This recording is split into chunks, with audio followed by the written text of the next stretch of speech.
Lumakas at isa ng ganap na bagyo ang binabantayang aktibong LPA sa silangan ng Bicol Region at pinangalanang Chris Ing ng Pag-asa.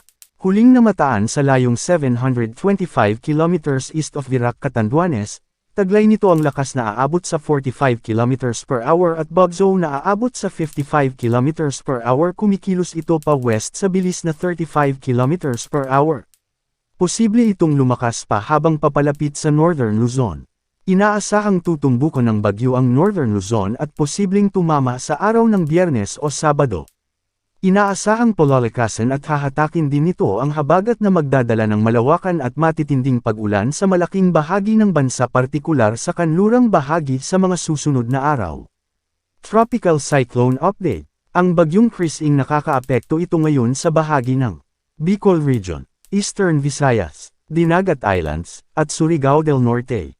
Dahil dito, makakaranas ng maulap na kalangitan na may pag-ulan, pagkidlat, at pagkulog sa Bicol Region, Eastern Visayas, Dinagat Islands, at Surigao del Norte.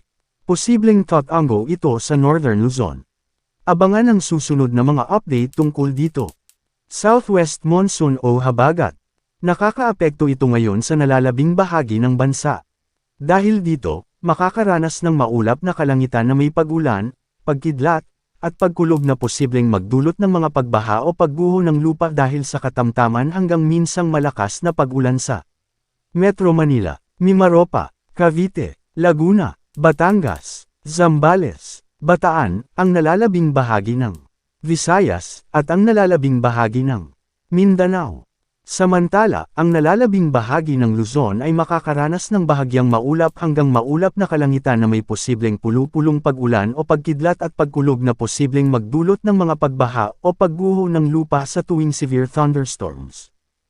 Paalala, posibleng magbago pa ang forecast. Ay pinapaalalahanan ng lahat na manatiling updated sa lagay ng panahon at sa posibleng tatahakin at magiging lakas ng sama ng panahon sa susunod na mga araw. Manatiling nakatutok sa Weather Balita para sa bago pang updates. Don't forget to subscribe.